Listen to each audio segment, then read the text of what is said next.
Hi guys, what's up? My name is Shanwen and today pag-usapan nga natin ang naging reaksyon ni VP Sara Duterte sa kaliwat kanan na issues na binabato sa kanya tungkol sa kanyang confidential fund.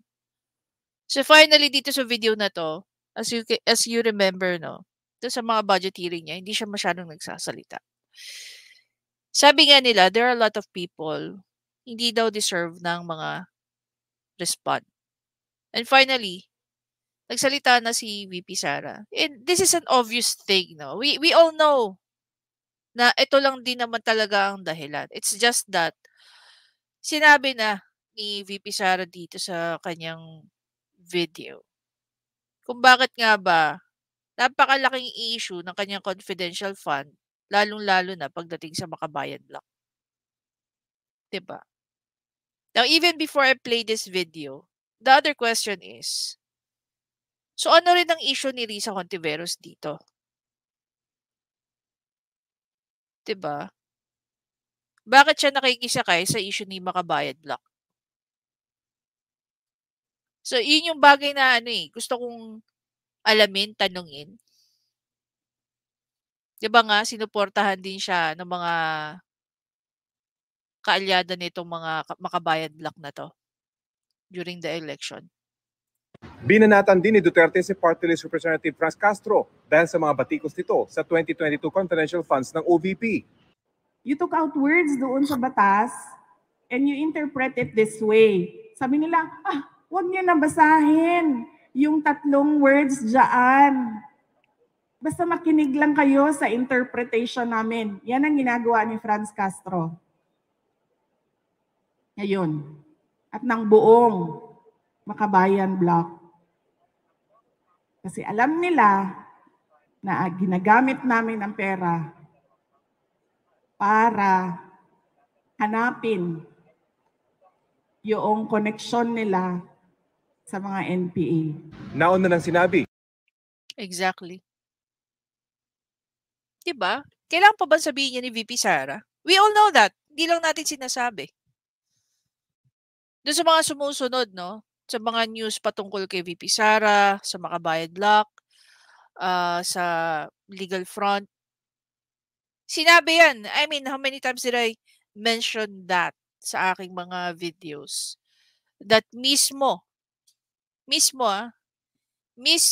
si Joma Sison ang nag-identify sa kanila that they are the legal fronts of the CPP, NPA, NDF. Alam niyo po ba ang history ng komunista dito sa Pilipinas? It was even a political party back then. Ang Partidong Komunista po naandyan na since 1930s.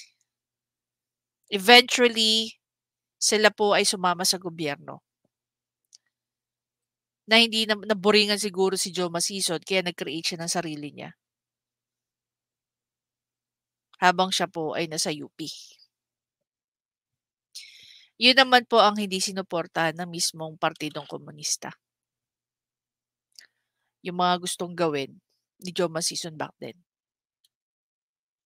It is a very interesting story to read.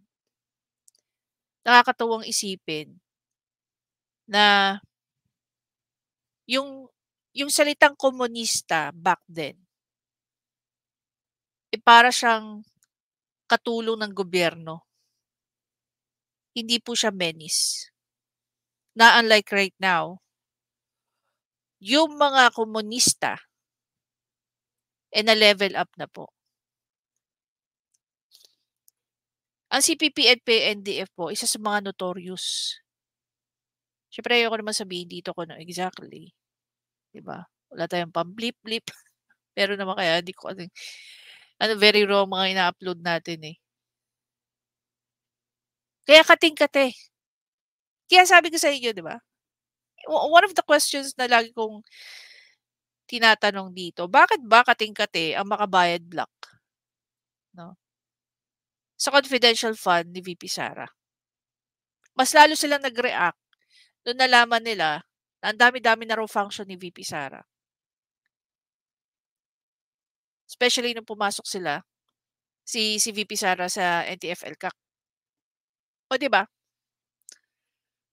Ni Representative Castro na pawang katotohanan ang binabanggit nila tungkol sa confidential fund ng OVP. Karapatan daw ng publikong malaman kung paanong ginastos ng OVP ang 125 million pesos sa loob lang ng 19 na araw. Pero para saan nga ba ang confidential funds na yan? Batay sa Joint Circular No. 2015-01 ng Commission on Audit, ang confidential fund ay pondo ng mga civilian government agencies para sa kanilang surveillance activity na susuporta sa kanilang mandato. Iba ito sa intelligence funds na pondo naman para sa pagkalat ng intelligence information ng mga uniformed military personnel at intelligence practitioners na may direktang epekto sa pambansang seguridad. Ngayong taon, 10 bilyong piso ang kabuuang budget para sa confidential at intelligence funds ng iba't ibang ahensya ng pamahalaan. Para sa susunod na taon, ganito rin kalaki ang hinihingi. Pinakamalaki ang sa Office of the President na nasa 2.25 billion pesos ang hinihinging confidential funds, bukod pa sa 2.31 billion pesos na intelligence fund. Pero base sa datos na nakalat ng GMA Integrated News Research, dumami na ang mga civilian agencies na humihingi ng confidential. Oo, inaalok pa nga ni Raffy Tulfo na akala mo nag-aalok siya ng ng rice cake sa iba't ibang agency na alam niya sa sarili niya, potentially mapapakinabangan niya. Funds. Mula sa 21 ahensya noong 2016, nasa 28 agencies na ang humihingi nito sa 2024 budget. Doon sa ating... Anyhow, no, syempre isa dyan sa mga binanata ni VP Sara, itong si Weltahan ni Vice President Sara Duterte, sina Risa Senadora Risa Ontiveros at Party List Representative Franz Castro matapos nilang questionin ang paggamit ng Office of the Vice President ng milyong-milyong piso na confidential funds. Ilang ahensya rin ang humiling na magka-confidential funds para sa 2024. Ano nga ba ang confidential fund at para saan ito? Tunghayan po yan sa special report na tinutukan ni Raffy Kim. Mainit ang sagutan ni Vice President Sara Duterte at Opposition Senator Risa Ontiveros sa issue ng confidential funds ng Office of the Vice President noong taong 2022. Illegal daw kasi ang paglipat ng 221 million peso confidential funds mula sa Office of the President patungo sa Vice President. Sa pahayag ni Duterte, pinatutsadahan niya ang anyay madramang si Ontiveros na gusto raw palabasin na nakuha ng illegal ng OVP ang 2022 confidential funds nito. Pero wala naman daw maipalabas na patunay ang mga ito para suportahan ng anyay marumi nilang imahinasyon. Sagot niya ni Ontiveros, trabaho lang, walang drama. Hindi ko kailangang mag-wish na na-access ng opisina niya ng illegal ang confidential fund. Alam mo, hindi ko mag-gets na bakit lagi tuwing sasagot tong si Risa Ontiveros, lagi niyang binabasa ang kanyang mga reply o mga sinasabi. Dalawang former Senate President na ang nagsabi, Senator Drilon at Senator Pimentel. Okay, dalawang Senate President. Sino nag-interpret ng law? Ang judiciary.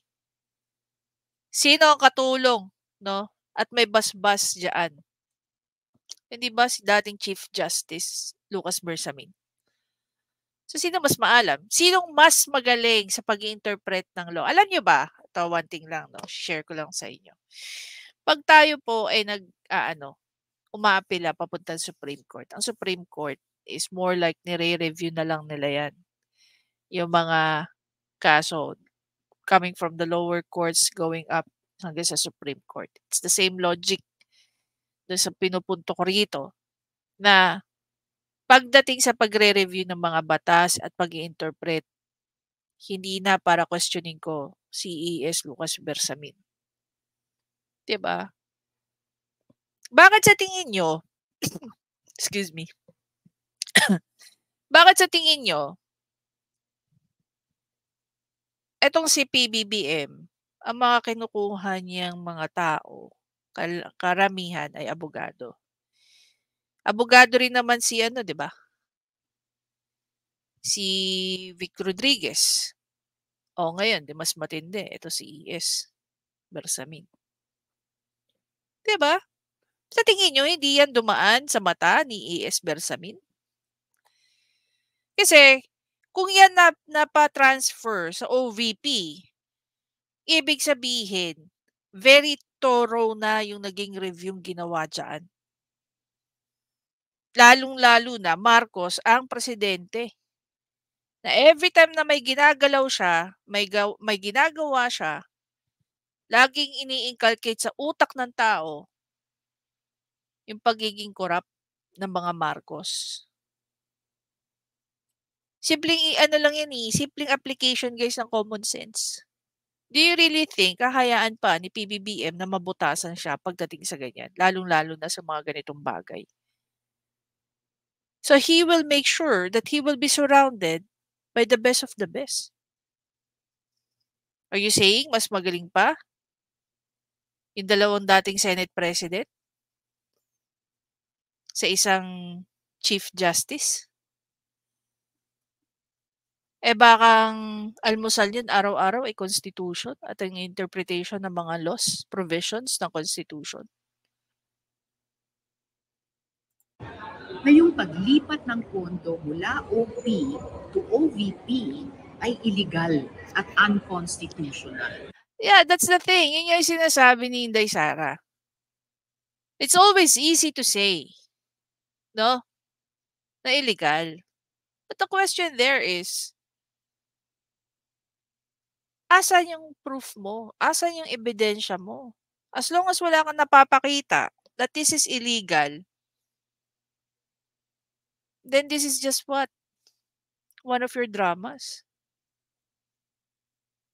Kung ako I'm going to challenge not only Risa Hontiveros, but everyone who's saying na yung confidential fund na nailipat sa kanya, yung fund na nailipat sa kanya at ginawa niya confidential fund, illegal. Ipa-impeach niyo si Inday Sara at saka si President Bongbong Marcos. Which by the way, celebrating his birthday today. Ayan.